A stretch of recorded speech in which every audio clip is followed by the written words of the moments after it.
Bernardo Subirón ha sido profesor de Lengua y Cultura Clásica en la Universidad Complutense, la UNED y distintos institutos de bachillerato. Durante 15 años ha sido redactor del Diccionario Griego-Español y como miembro de ese equipo recibió en el año 1989 el Premio Aristóteles que concede la Fundación Onassis. También ha sido colaborador habitual en el programa de Radio Nacional de España de la Noche al Día, donde desarrolló la tarea de explicar semanalmente a los oyentes el mundo de la antigüedad griega y romana desde distintos puntos de vista. Además, ha sido colaborador del programa La Noche Menos Pensada y El Día Menos Pensado de Radio Nacional de España. Y también colaborador semanal de la revista La Clave, dirigida por José Luis Balbín, desde el 2003 hasta 2008, cuando cerró. Es autor de varios libros, como El Rayo y la Espada 1, El Rayo y la Espada 2, Los 12 Trabajos de Hércules, El Laberinto del Minotauro, Dédalo y el Vuelo de Ícaro, y también ha publicado muchísimos artículos, por ejemplo, Humanismo, Educación y Democracia, El Sendero de lo Mítico, Los Orígenes de Europa, muchísimos otros más. En la actualidad está preparando el tercer volumen del Rayo y la Espada y creo que también un libro sobre la leyenda de Ulises, ¿no, Bernardo? Estás en ello. Bueno, pues Bernardo nos va a hablar de ciencia, mito y filosofía.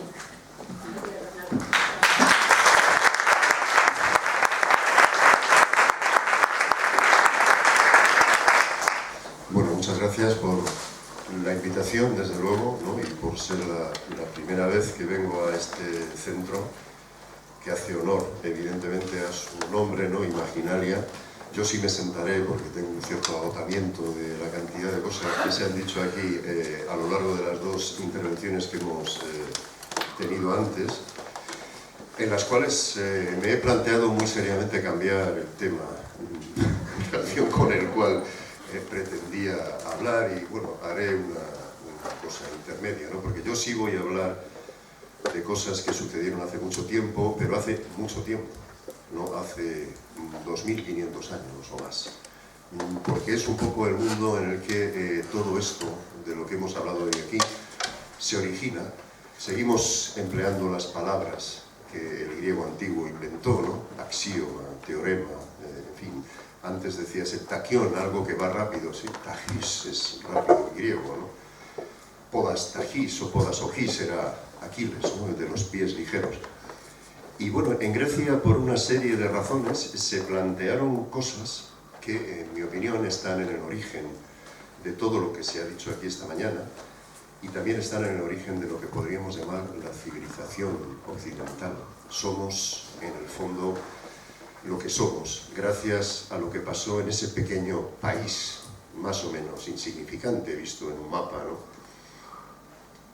Cuyas tierras parecen, no sé, haber estallado, ¿no? Como si un corazón hubiera explotado y hubiera llenado el mar de islas, de pequeños lugares, en los cuales sucedió probablemente lo más importante de todo lo que ha sucedido en la historia de lo que llamamos, grosso modo, Occidente. Antes hablábamos del principio de incertidumbre, por ejemplo, ¿no? Y a mí me recordaba, dicho en otras palabras, lo que decía Heráclito de Éfeso, ¿no? En el siglo VI a.C., eso de que todo fluye y de que nunca te bañarás en el mismo río, porque aunque el río fuera el mismo, tú habrías cambiado, ¿no? Y algunas otras cosas que se dijeron y se escribieron en aquella época en la que el mito, la ciencia, la filosofía eran en el fondo una misma cosa, una misma actividad propia de alguien al que los griegos llamaban anthropos, ¿no? El ser humano. Y que hoy día sabemos que en el fondo es natural, porque hay una parte de nuestro cerebro, ¿no? En el que está situado el mito, el pensamiento imaginativo, porque el mito no es más que la intervención de la imaginación humana en cualquier suceso de la experiencia. O sea, cuando uno no es capaz de entender una explicación, la imagina. Eso es un mito. Lo que no tiene nada que ver con un cuento. Caperucita Roja no es un mito, es un cuento. Y esto no tiene nada que ver con lo que yo pretendo decir aquí. Hay un mito, por ejemplo, yo sé que ustedes conocen muchos mitos, y quizá también sepan que la palabra mito se identifica hoy día, entre otras cosas, con algo increíble, con algo inconcebible, ¿no? Por ejemplo, desmontando mitos, ¿no? Como si estuviéramos desmontando falsedades o como si estuviéramos desmontando cuentos, ¿no? Y los mitos siempre intentan lo mismo que la ciencia, por eso forman parte de lo mismo. Y con frecuencia solo el tiempo nos hace ver la diferencia entre la ciencia y el mito. Lo que nos ha contado Javier esta mañana, quizá el tiempo demuestre si no es solo una explicación imaginativa, ¿no? Es decir, propia de nuestra mentalidad mítica y no de nuestra mentalidad racional, la que tiene que ver con esa otra palabra griega, logos, ¿no? De la que deriva, entre otras cosas, lógica, ¿no? Aunque la palabra logos significa palabra, literalmente. Logos es un derivado del verbo lego, que significa decir, por tanto lo que uno dice es el logos. Así que los griegos asimilaban la actividad lógica, la actividad racional con la palabra, y no con otra cosa, no con la imagen, por supuesto.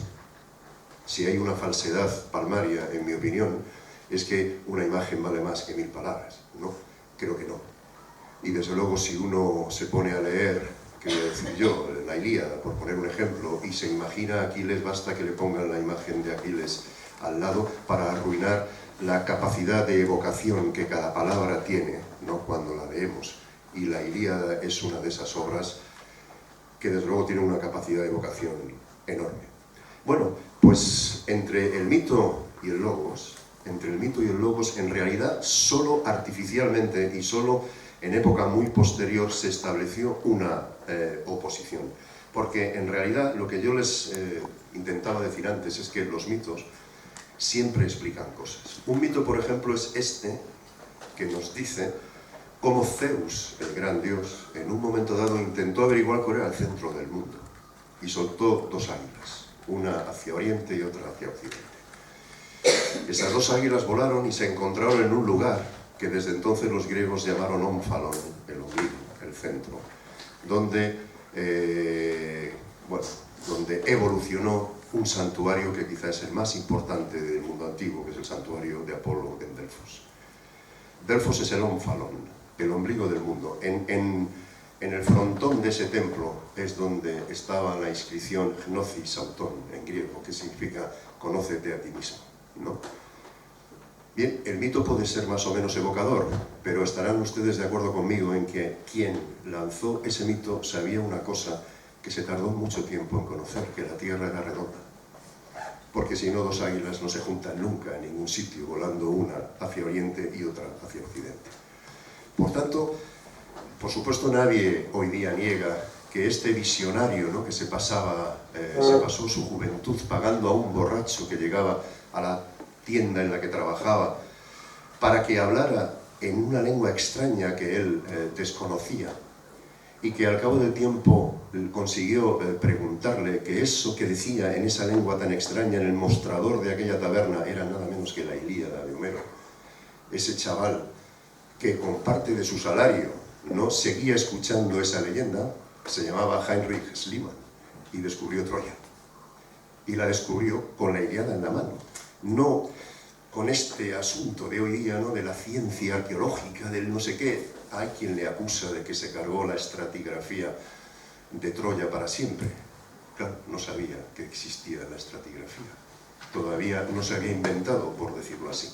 Él buscaba otras cosas, buscaba lo que tenía en la cabeza, ¿no?, lo que había visto en libros que le regaló su padre.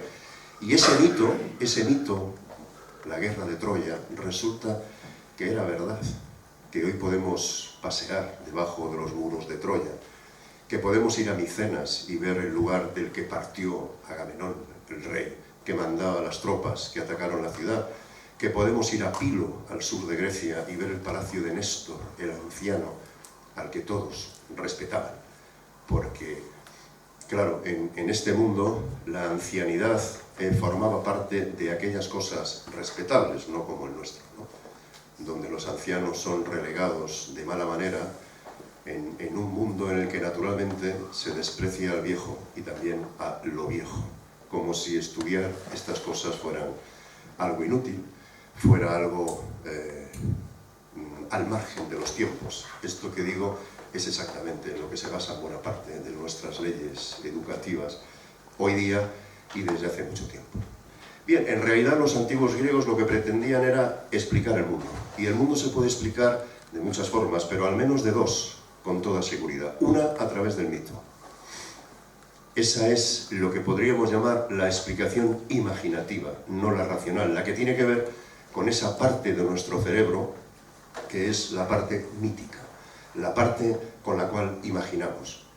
Para gente como nosotros es difícil a veces aceptar esto, pero yo con muchos alumnos hemos experimentado esto simplemente subiéndonos en un barco y poniendo proa al viento, ¿no? Cuando te metes en un mundo que desconoces, el mito sale constantemente. Se reza a dioses que no se sabe si existen o no con tal de salir con bien de un temporal, ¿no? O se imagina uno lobos hambrientos en un bosque por la noche si hay luna llena y oye una rama que se quiebra, ¿no?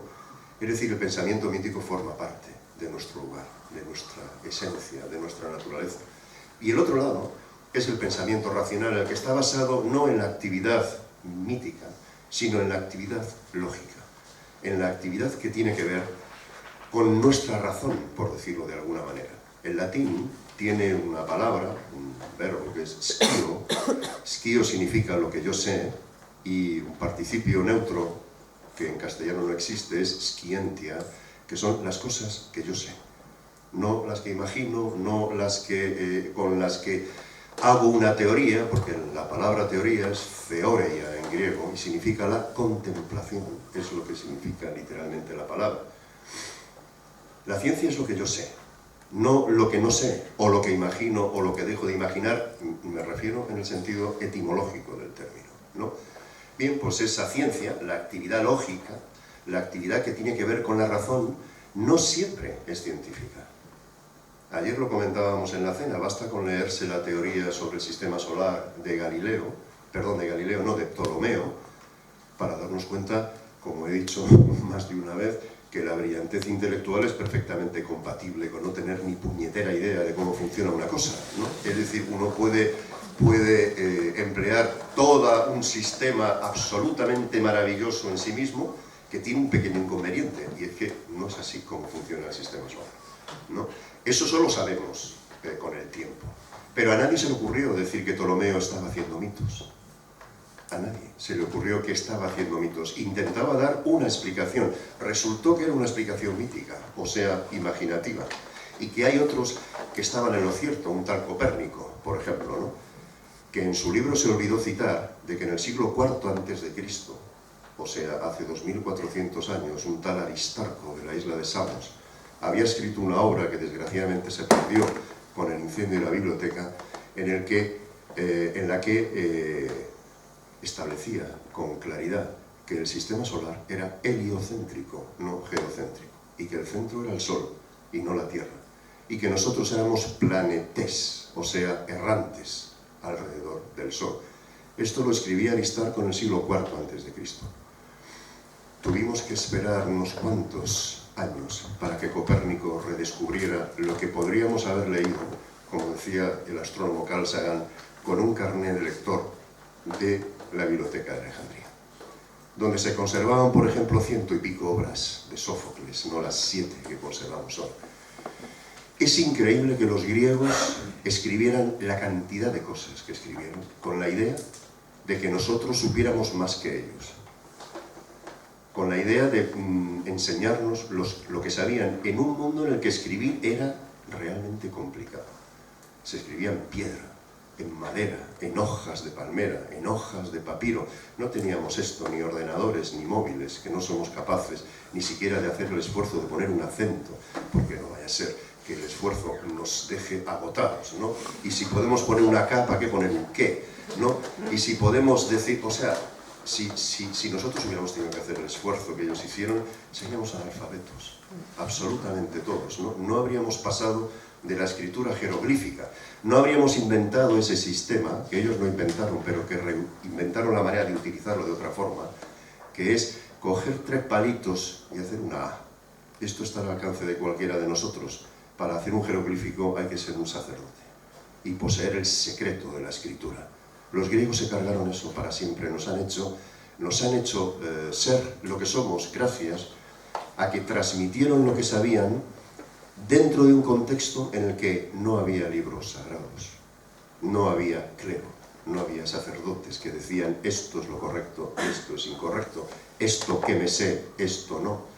Por supuesto, no se le ocurrió nunca pensar que una cosa era verdadera y las demás falsas. Ptolomeo el general de Alejandro, cuando se puso a construir uno de los sueños de Alejandro, que era el gran centro de investigación de Alejandría, que es como se debería llamar, no solo una biblioteca, mandó por todo el mar Mediterráneo unos barcos que a mí me hubiera encantado ver de alguna manera, ¿no? Se llamaban Nes ton Biblion, las naves de los libros. Iban navegando por los puertos tratando de conseguir todo aquello que estuviera escrito para llevárselo a la biblioteca. Y en la biblioteca un tal Dionisio Tracio, ¿no?, y sus colaboradores, sus discípulos, hicieron la inmensa tarea de coger todo aquello que estaba escrito con mayúsculas y de corrido, de seguido, porque no se separaban palabras. Platón escribía en mayúsculas y todo seguido, ¿no? Inventaron las minúsculas porque era más fácil para una pluma en un papiro hacer esto que hacer esto para hacer una A, y escribieron todo en un procedimiento que ellos mismos llamaron el metajaracterismos, o sea, el cambio de carácter de la mayúscula a la minúscula, con un sistema de escritura que los romanos vieron rápidamente que tenía, por así decirlo, la semilla del futuro, ¿no? Lo adaptaron a su lengua y nos dejaron un alfabeto, el latino, un alfabeto que probablemente se forjó en Cumas, al lado de Nápoles, que seguimos utilizando todavía hoy. No les hemos dado las gracias, ¿no? Ni siquiera nos hemos planteado qué le debemos a ellos, a pesar de que ahora le exijamos a los griegos la deuda que tienen que pagar, etc., ¿no? Ellos nunca han puesto encima de la mesa la deuda que todos tenemos en relación con ellos, ¿no? Nunca, ni lo harán, quizá porque ni siquiera sean conscientes. A algunos de ellos sí, pero no todos. Bien, pues en ese mundo en el que la explicación... Un inciso, ¿a qué hora ha empezado? Que no he mirado el reloj. A y media. A menos 25, vale. Lo digo porque no quiero pasarme de tiempo. Bien, vamos bien. Iremos mal, seguro. De momento vamos. Bien, pues, en fin, ese afán por conocer el mundo en el que vivían y por tratar de explicárnoslo, estaba basado, como les decía, en estas dos líneas, ¿no? Explicar el mundo a través de los mitos, explicar el mundo a través de la razón. Por un lado está, por así decirlo, la literatura mítica, por otro lado, la ciencia y la filosofía. Si yo les leo este texto que les voy a leer ahora, este texto está escrito por un poeta llamado Hesíodo, que no sabemos muy bien cuándo vivió, pero vivió probablemente en el siglo VI a.C. Y es el único poeta griego que se atrevió a escribir sobre el origen de los dioses. Era una cosa que a los griegos no les preocupaba mucho, porque tenían claro en general que los dioses tenían el mismo origen que nosotros. Los dioses griegos no son sobrenaturales, no están por encima de las leyes naturales. Son sobrehumanos, porque viven eternamente y porque son más fuertes que nosotros, pero son hijos de la misma madre, de la tierra, de la madre Gea, ¿no? Ge en ático, o Gaia en jónico, ¿no? La tierra madre. Son hijos de la misma madre. Pero si yo leo esto, quizá enseguida verán que es un texto mítico, está hecho con la imaginación, pero sin que esto me lo tome a mal Javier, que seguro que no me lo toma, estará de acuerdo en que se parece mucho a lo que él ha explicado esta mañana, ¿no? Dice Hesíodo, en primer lugar existió el caos, después Gea, la tierra, la de amplio pecho, sede siempre segura de todos los inmortales que habitan la nevada cumbre del Olimpo. Por último, Eros, el más hermoso entre los dioses, el que afloja los miembros y cautiva de todos los dioses y de todos los hombres el corazón y la sensata voluntad en sus pechos. Del caos surgieron Érebo y la noche. De la noche, a su vez, surgieron el éter y el día, a los que alumbró la tierra preñada en contacto amoroso. Gea alumbró primero al estrellado Urano, al cielo, con sus mismas proporciones, para que la contuviera por todas partes. También dio a luz a las grandes montañas y al estéril piélago de agitadas olas, el Ponto. Esto es un texto mítico. Esto se lo imaginó Hesíodo, no sé cómo, ni cuándo, ni basándose en qué, aunque podemos establecer hipótesis que no vienen a cuento. Un texto mítico que nos cuenta el origen de los dioses. Es curioso cómo la tercera fuerza de la naturaleza, algo que después algunos autores, entre otros Platón, se encargaron de minimizar, es la presencia casi inmediata de Eros. El amor como unificador, como cohesionador de todas las fuerzas, no es todavía ese diosecillo estúpido, ¿no?, que se dedica a dar flechazos, ¿no?, a la gente, así porque le da la gana, ¿no? Te pego un flechazo a ti y ya la habéis fastidiado, ¿no? Porque soy un adolescente caprichoso, ¿no?, que pego flechazos. No, Eros es una fuerza de la naturaleza, es anterior a Zeus. Aquí no se nombra a Zeus ni a los dioses olímpicos, ¿no? Simplemente Eros aparece como una fuerza de cohesión absolutamente primordial que luego desaparece en esa gran batalla, ¿no?, que la civilización patriarcal, ¿no?, que Homero nos transmite, libró, ¿no?, contra un mundo más antiguo, ¿no?, que estaba en Grecia y en todo el Mediterráneo antes de su llegada, ¿no? Bueno, para explicar el nacimiento de Afrodita, por ejemplo, el mismo Hesíodo dice: en cuanto a los genitales de Urano, desde el preciso instante en que los cercenó Cronos, con el acero, una hoz, ¿no?, que tiró al mar, después se convirtió, según dicen algunos, en la isla de Corfú, en la isla de Corcira, ¿no? Pues una vez que Crono, el padre de Zeus, le corta los genitales a Urano, arrojó al mar la hoz, pero también los genitales, en el tempestuoso Ponto, y fueron llevados por el piélago durante mucho tiempo.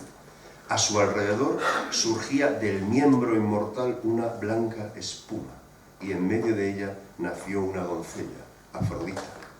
La llaman los dioses y los hombres porque nació en medio de la espuma. Afro, espuma en griego. Afrodita nace directamente de los genitales de Urano mucho antes que de Zeus, y luego se convirtió en una diosa absolutamente secundaria al servicio del placer físico de hombres y dioses. Afrodita, la diosa que decimos del amor falsamente, porque no es la diosa del amor, es la diosa del placer físico, tal y como se entiende, por ejemplo, en el banquete de Platón, que es el que establece en ese primer ensayo sobre el amor que hay en la historia, esos dos tipos de Afrodita, esta a la que llama Urania, ¿no?, pero que no existe prácticamente, es una abstracción, y la otra a la que llama Pandemo, ¿no?, la propia del pueblo, que es la que nos sirve, ¿no?, para el placer físico. Bueno, podría leer otros textos de este tipo, pero voy a leer otro que para que ustedes vean la diferencia entre un texto elaborado con la imaginación, un texto mítico, no para que ustedes vean la diferencia, sé que saben cuál es la diferencia, pero para que lo lean en su propia fuente. Esto que voy a leer ahora está escrito por Tucídides, un historiador que vivió en el siglo V a.C. Para mí, alguna vez lo he dicho, si pudiera viajar en el tiempo y sentarme en una taberna una tarde y hablar con alguien, Tucídides probablemente sería el hombre al que yo elegiría. No Platón, no Aristóteles. Tucídides tenía un concepto dramático de la historia. Pensaba que a partir de un momento dado la historia evoluciona independientemente de la voluntad de sus protagonistas, y que cuando se ponen en marcha determinadas secuencias, a partir de un momento dado no tenemos el control sobre ellas. Por eso, quienes desconocen su historia están condenados a repetirla, ¿no? Y teniendo en cuenta eso, escribió en el comienzo de su obra, en el libro primero de la historia de la guerra entre Atenas y Esparta, la guerra del Peloponeso, dice: sin embargo, no se equivocará quien, de acuerdo con los indicios expuestos, crea que los hechos a los que me he referido fueron poco más o menos como he dicho, y no dé más fe a los que sobre estos hechos han cantado los poetas, ni a lo que los escritores en prosa han compuesto, más atentos a cautivar a su auditorio que a la verdad. Pues son hechos sin pruebas y en su mayor parte, debido al paso del tiempo, increíbles e inmersos en el mito. Tal vez, añade Tucídides, la falta de un elemento mítico en la narración de mi obra restará encanto a lo que escriba. Pero si cuantos quieren tener un conocimiento exacto de los hechos del pasado y de los que en el futuro serán iguales o semejantes, de acuerdo con las leyes de la naturaleza humana, si estos lo consideran útil, para mí es suficiente. Mi obra ha sido compuesta, y esto es lo que define a los griegos, como un ktema, es aei en griego, como una adquisición para siempre. Una adquisición para siempre, no como una pieza de concurso para deleite de un momento. Esto no es un texto mítico. Por supuesto que Tucídides se puede equivocar en su interpretación de los hechos, pero su afán, su voluntad, es contar lo que a su juicio sucedió, no, basándose en los hechos que ocurrieron, hechos de los cuales fue protagonista, ¿no? Porque formaba parte del ejército de Atenas, era uno de los estrategos, y por cierto, parece que fue ostracizado, es decir, que sufrió ese mecanismo que había desarrollado la democracia ateniense para echar de Atenas a todo aquel que tuviera la sospecha de abusar del poder. Creo que el 100% de nuestros políticos hubieran sido ostraquizados por la asamblea ateniense, ¿no? Porque gobernar más allá de un año les parecía una cosa excesiva. Excesiva. El arconte epistates, el archon epistates en griego, que era, como su propio nombre indica, el que manda por encima de todo, tenía como periodo de mandato un día. O sea, un día para que todos los ciudadanos, haciendo honor al principio democrático de la igualdad ante la ley, pudieran gobernar Atenas al menos 24 horas. Pero el resto un año. Y después de un año se rinden cuentas, ¿no? Se rinden cuentas con un mecanismo que en el término griego significa poner en claro, aclarar. Y si no se aclara, se puede pagar hasta con la vida.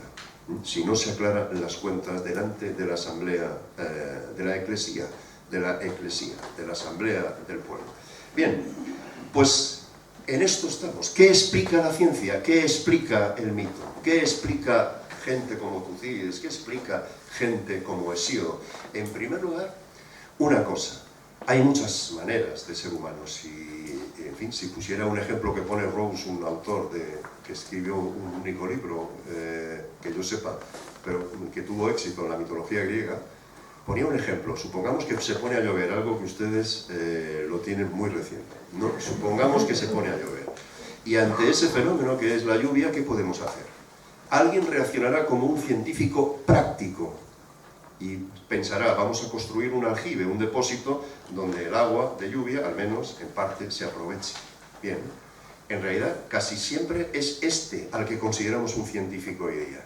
Pero hay otro que le importa 3 pepinos hacer un aljibe, se pregunta por qué llueve, y dónde llueve, y en qué época, y en qué condiciones, y ese es el científico teórico, tan científico como el otro, o más. Es más, si no se ponen de acuerdo los dos, el otro puede construir un aljibe en un lugar donde no llueve, o donde llueve demasiado y el agua se lleva hasta el aljibe por delante, ¿no? Es decir, ponerse de acuerdo. Otro, sin embargo, puede plantearse por qué llueve con la imaginación, sobre todo si le quiere explicar a su hijo por qué está lloviendo. Porque si le da la explicación real al hijo, el hijo igual no duerme tranquilo esa noche. Pero si le dice que, yo qué sé, que un dios está llorando, por poner un ejemplo, igual el niño lo visualiza, el mito, lo imagina. Es una explicación que puede visualizar. La otra no puede ni siquiera visualizarla, ni por supuesto qué es un trueno. Y le explicas lo que es un trueno y el niño se va a la cama más asustado que antes de la explicación. Ahora, si un dios ha tirado un mueble, hablo por hablar, un mueble que ha rodado por el suelo, quizá el niño lo entienda y se duerma tranquilo. Ya se cansará el dios de tirar esos muebles, o ya podremos rezarle para que no lo siga tirando, ¿no? En fin, o el rayo. ¿Qué es el rayo? El rayo, el toro, el símbolo este del Mediterráneo, ¿no? El toro que muge en el cielo y que produce la lluvia, que cae al suelo y germina la tierra como si fuera el semen de Zeus, con los rayos. O sea, son explicaciones imaginativas, algunas incluso hermosas, ¿no? Literariamente hablando, pero son... Por eso, cuando se habla del toro como la tauromaquia, como el matar al toro, matar a un toro en Creta, nunca. Jamás. En Creta se jugaba con los toros, era taurocatapsia, decían los griegos, no tauromagía.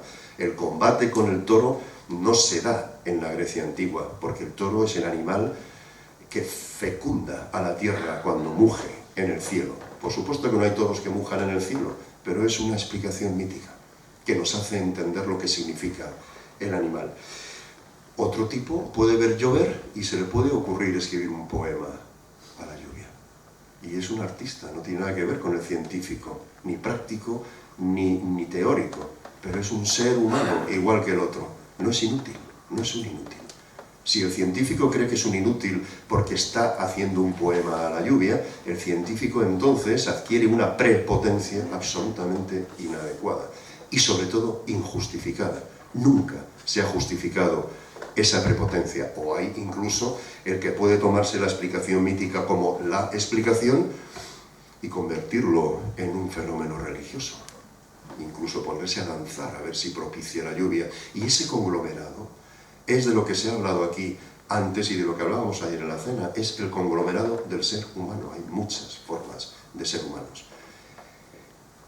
Y en el respeto, en esa multiformidad, si se puede decir así, del ser humano, es en realidad en lo que consiste la vida y, por supuesto, la cultura griega. Los griegos, yo creo que les interesaron a los romanos, porque, y desde luego a nosotros mismos, porque es la primera civilización en la historia caracterizada por el respeto al ser humano. Protágoras decía: el ser humano es la medida de todas las cosas, no el Dios, no el déficit. No. Si nosotros dejamos a un lado el ser humano, el anthropos, y ponemos el énfasis en otra cosa, estamos saliendo del modelo que nos ha hecho ser lo que somos. Y creo, con toda modestia, que es exactamente lo que está pasando ahora. En una palabra, Pericles, si hubiera tenido que elegir, ya sé que las comparaciones son todas objetables, pero no tengo ninguna duda de que si Pericles, que además estaba en la línea de Protágoras, hubiera tenido que elegir entre 3 décimas de déficit o 1 millón de parados, no hubiera tenido ninguna duda. Ninguna duda. El déficit hubiera pasado a un segundo plano. Es exactamente lo contrario de lo que hacemos ahora en esta Europa, ¿no?, en la que parece que hay cosas que importan más que el bienestar en sentido literal, ¿no?, de las personas, de los anthropoi, ¿no? Bien, el hecho es que esta manera de enfocar el estudio del mundo en el que vivíamos produjo en Grecia una nueva forma de pensar.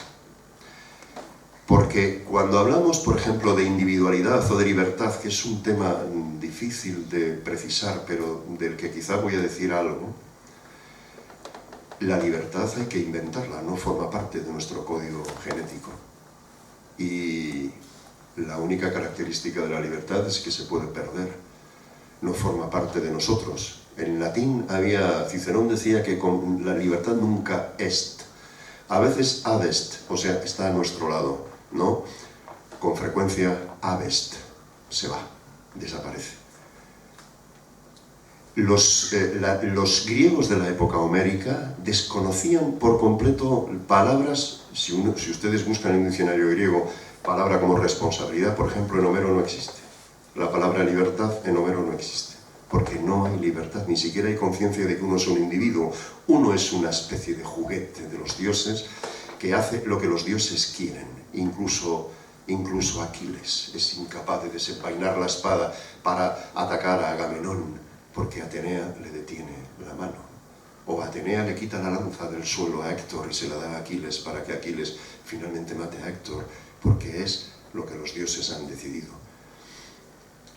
Pero a partir del siglo VII a.C., en algunas islas del mar Egeo, especialmente en una como Paros, por ejemplo, Naxos, donde la gente dice que hay una luz especial, probablemente sí, lo que hubo es gente especial, desde luego.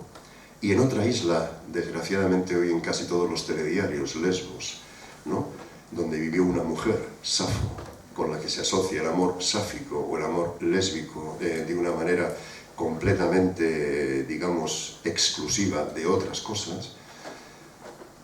Esta gente, Safo, Arquíloco en Paros, Anacreonte, se empezó a plantear que eran distintos a otros y que eran individuos, y que los individuos reaccionan de manera diferente ante los mismos estímulos, y que los dioses, desgraciadamente, tienen poco que ver con eso. Si ustedes van a los museos verán cómo en un proceso paralelo, lo mismo que la literatura griega entró en una especie de pesimismo, las estatuas también pasaron de esa sonrisa arcaica, ¿no?, que es como le llaman los estudiosos del arte, a esos rostros melancólicos, ¿no?, del siglo V, como si de repente el concepto de que somos distintos unos de otros y, lo que es peor, que somos libres, les hubiera dejado helada esa sonrisa bobalicona, ¿no?, de la época en que los dioses nos tutelaban constantemente. Pero esa forma de ver las cosas, lo que nos hizo fue entrar, lo que hizo a los griegos fue entrar en un nuevo tipo de pensamiento en el cual lo importante ya no eran los dioses, porque los dioses no estaban detrás de nuestros actos, sino aquellos hombres que eran capaces de ver, aquellas personas que eran capaces de ver la verdad, lo que está por debajo de las apariencias, y a esos hombres les llamaron sophoi, sabios. Y empezó a hacérsele más caso a los sabios que a los dioses. Y esos sabios, esos primeros sabios que aparecen en la historia del pensamiento griego, son aquellos que empezaron a plantearse cuál es la physis. Physis en griego, palabra que deriva física, ¿no?, en nuestra lengua y en tantas otras, es verdad que traducimos en general por naturaleza, pero es lo que existe por debajo o por encima de las circunstancias que lo enmascaran. Y quien es capaz de ver esto, entonces percibe la verdad. En griego, la verdad es aletheia. Lo que no pasa desapercibido, quiere decir literalmente la palabra, ¿no? Lo que no pasa desapercibido, ¿a quién? A los sabios. Y de repente, investigando la verdad, tratando de averiguar cuál era la physis, se hizo una pequeña, dos líneas que se fueron separando. Aquellos que les interesaba la physis en el sentido de la naturaleza como la entendemos hoy día, la naturaleza, lo que nos rodea, cuáles son las leyes físicas, las leyes físicas, las leyes de la naturaleza, y aquellos que empezaron por interesarse no por la physis de la naturaleza, del medio en el que uno vive, sino por lo que llamaron la anthropine physis, la naturaleza humana. Y este es el ámbito de la filosofía. Nació exactamente igual que la ciencia, por el mismo mecanismo, ¿no?, de investigar el mundo que nos rodeaba, y gracias a la aparición de la libertad y de la individualidad, como veremos ahora. Y si me lo permiten, estos primeros sabios hicieron cosas y escribieron cosas verdaderamente increíbles. Algunos, por supuesto, pasaron...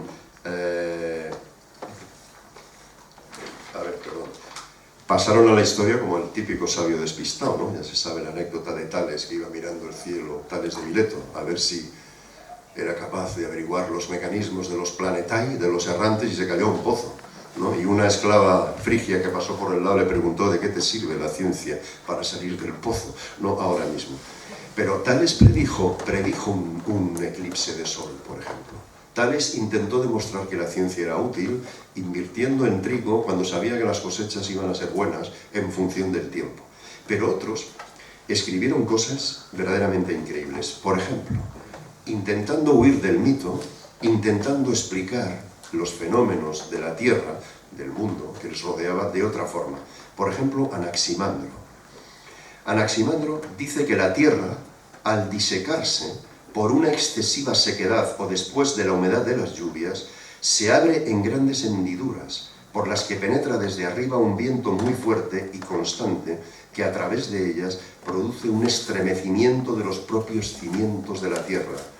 Esta es la razón por la que se producen terremotos en tiempo de evaporaciones o de excesivas lluvias. Aquí no hay dioses.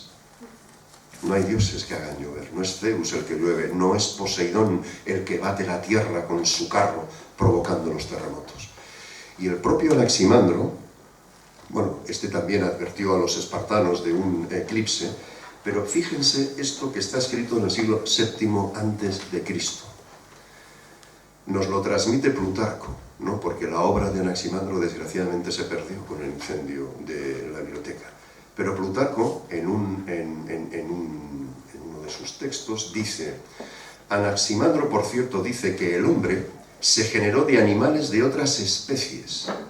No es Darwin, es Anaximandro, es el siglo VII a.C.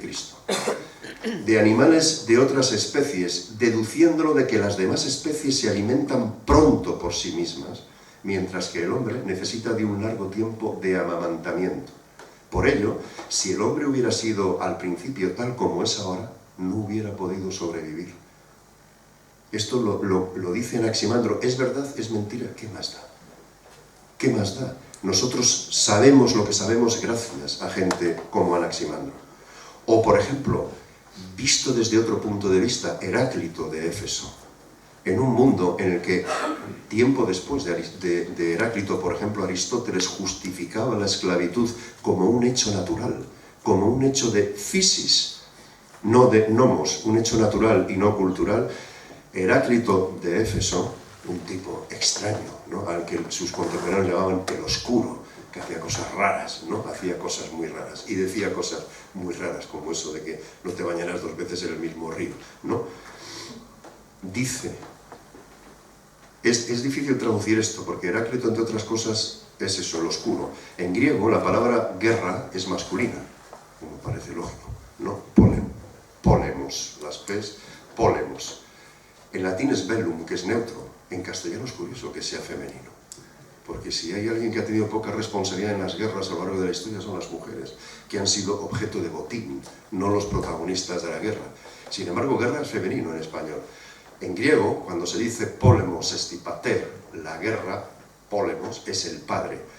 Bueno, traduzco guerra, como no puedo hacerlo de otra manera, como guerra, ¿no? Guerra es el padre de todos, el rey de todos.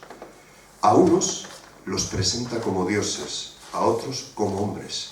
A uno los hace libres, a otros esclavos.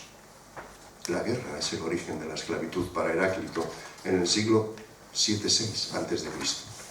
No es un hecho natural, como sostendría después Aristóteles en su famosa obra, ¿no?, de la política, que desgraciadamente ha tenido una influencia brutal, no en Occidente, porque encima Aristóteles se convirtió en el argumento de autoridad. Lo dijo Aristóteles, amén, ¿no? Si lo dice Aristóteles, ya lo decía el propio arcipreste de Hita para justificar sus relaciones con las mozas, no de las pozadas a las que iba. Bueno, ya decía Aristóteles que es propio de los hombres ayuntarse con hembras placenteras, ¿no? Pues aunque yo sea un clérigo, si lo decía Aristóteles, amén. Aristóteles dixit, ¿no? Aristóteles dixit, amén. Lo mismo que hizo San Agustín con Platón, ¿no? Fíjense, esta teoría de los contrarios que también esbozabas tú antes, ¿no?, de cómo las cosas, porque se oponen, ¿no?, se dan sentido unas a otras, que está en la base de la teoría de Heráclito, la expresó y la formuló de manera absolutamente maravillosa un poeta romano llamado Lucrecio. Lucrecio escribió un libro extraordinariamente curioso que se llama De Rerum Natura, o sea, acerca de la naturaleza de las cosas. Y en ese libro, que lo que pretende es ensalzar a Epicuro, ese filósofo griego que fue, naturalmente no, porque bueno, se asocia al placer y ya se sabe lo que pasa con el placer y el cristianismo, ¿no? Su obra fue absolutamente, digamos, borrada del mapa por los copistas. Afortunadamente, por cierto, en la ciudad de Herculano apareció una villa, ¿no?, la villa de un tal, no me acuerdo ahora el nombre, ya me saldrá, que debía ser muy aficionado a Epicuro, de forma que tiene un montón de libros de Epicuro que todavía hoy se están traduciendo en los papiros de Herculano, ¿no? Bien, pues Lucrecio lo que pretendía es hablar de ese griego, dice literalmente, que tuvo el valor frente al trueno de los dioses, ¿no?, y a los relámpagos de Zeus, dice literalmente, descerrajar los cerrojos con los que se cierra el conocimiento de la naturaleza y abrir esas puertas para contemplarlo, ¿no? Y hablando de los contrarios, Lucrecio, ya estoy acabando, escribe en latín en su libro primero una parte, o sea, unos versos que expresan muy bien esto de lo que hablaba antes Javier, pero desde el punto de vista exclusivamente literario y humano, ¿no? Lucrecio, que escribió en el siglo I antes de Cristo, lo que voy a leer tiene 2000 años, dice: al mismo tiempo, en un lugar o en otro, triunfa y muere la vida en este mundo. El llanto de los funerales se mezcla con el llanto del recién nacido. Y nunca la oscura noche sucede al día, ni la luz de la aurora a la noche, sin que el primer dolor de los que nacen se mezcle con el último lamento de los que mueren. Esto está escrito por Lucrecio para ilustrar en el ámbito humano lo que es la teoría de los contrarios, ¿no? La teoría de la vida y la muerte, cómo se entremezclan constantemente. Bien, termino simplemente diciendo una cosa. Esta nueva forma de pensar que aparece en torno al siglo VII, al siglo VI antes de Cristo, en las islas del mar Egeo, esta nueva forma que deja a un lado la interpretación que tiene que ver con los dioses y se centra en la interpretación humana, en el conocimiento de la fisis, produjo algo en lo que todavía estamos. Porque, fíjense ustedes, intentar saber cuáles son las leyes, la fisis interna de cada uno de nosotros, es lo que llevó a Safo, a Alceo, a Arquíloco, a Anacreonte, a tantos otros poetas líricos, a descubrir la individualidad. Cuando uno intenta saber cuál es su naturaleza interna, cuál es su fisis interna, es cuando descubre que uno es distinto al de al lado. Pero descubrir la individualidad no significa ser libre. Los griegos distinguían muy bien entre individualidad y libertad. Sin embargo, gracias al mismo proceso, ¿no?, mental, aquellos que intentaron buscar el equilibrio entre su fisis interna, su naturaleza interna, y la de los demás, y la del medio en el que vivían, produjeron sin darse cuenta un fenómeno curioso que los griegos llamaron eleucería, o sea, libertad. La libertad es el proceso que equilibra mi naturaleza como individuo con la de los demás como individuos también. Es un proceso que no termina nunca. Y si alguno de ustedes ahora, o yo mismo, cogiera el vaso de la botella de agua y la tirara a alguien que se está durmiendo, por ejemplo, que no es el caso, pero si lo hubiera, yo no hubiera hecho un acto de libertad, hubiera hecho un acto exclusivamente individualista que rompe el equilibrio de mi fisis con la de los demás. Me hubieran comportado de forma individualista, no libre, y confundir esto es tremendo, porque el comportamiento individualista florece por doquier, ¿no?, y está al alcance de cualquiera. El comportamiento libre, el que supone el equilibrio entre mi fisis interior y la de los demás, ese equilibrio dio origen a la filosofía. Y el equilibrio entre mi fisis interna y la fisis del entorno en el que vivo, cómo funciona el mar, cómo funcionan las estrellas, es el origen de la ciencia. En el sentido literal, el origen de la ciencia y el origen de la filosofía, como el origen del mito, no se dan más que por una cosa, por el afán de esta gente, por entender el mundo en el que vivían y por entender cuál era su papel en ese mundo.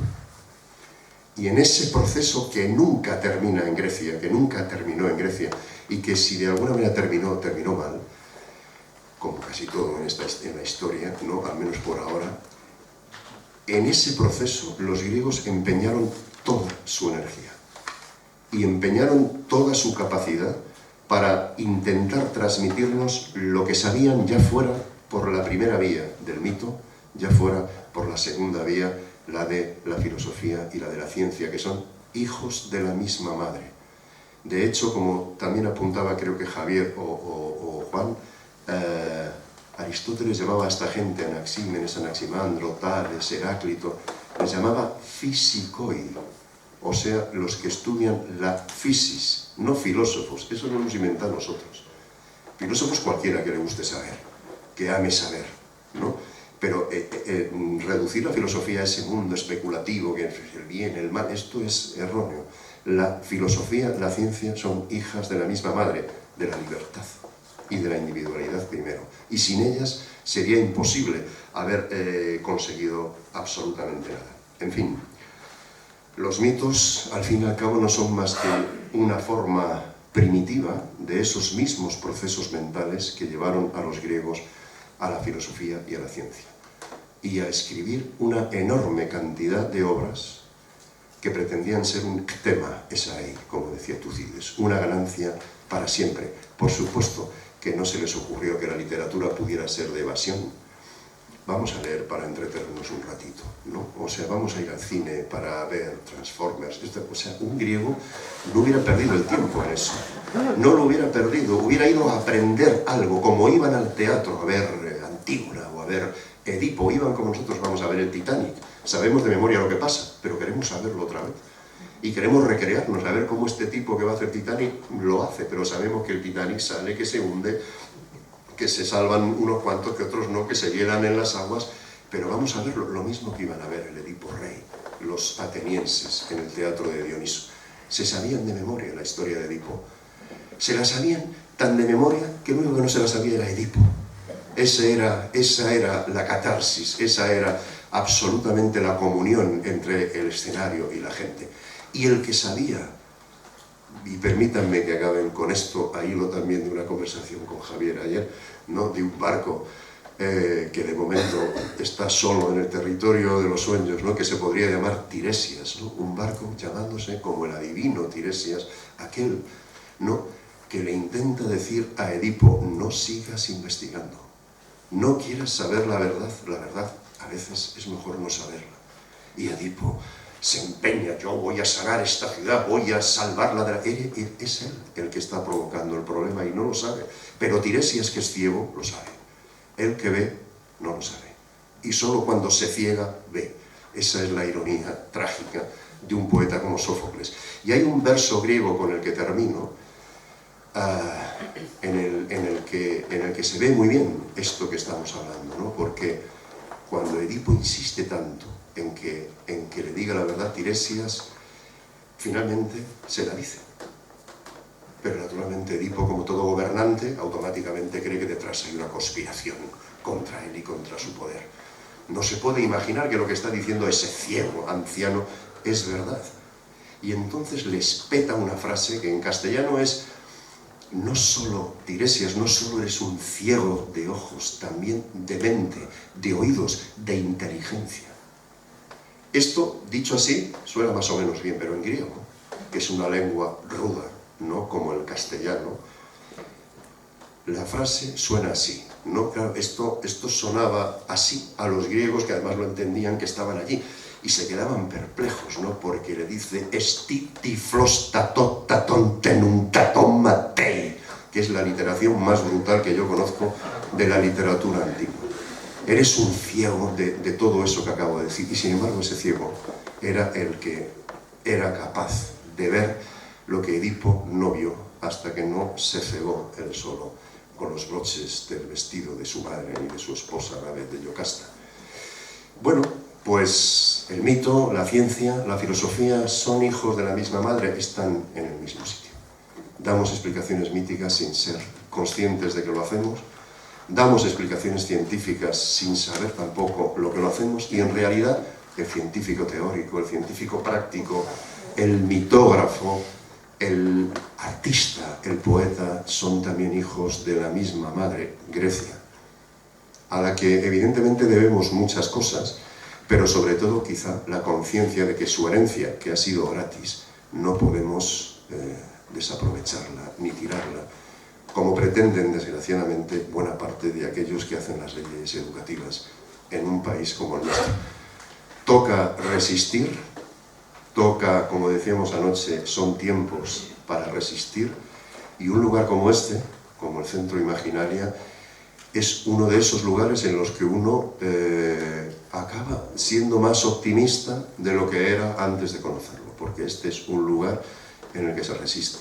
El solo hecho de que estemos aquí hablando de lo que estamos hablando hoy sábado, en lugar de estar en cualquier sitio, como decía Juan, tomando una cerveza o dos o tres o las que sean, ya le da a uno, ¿no?, la perspectiva de que efectivamente las cosas pueden ser de otra manera.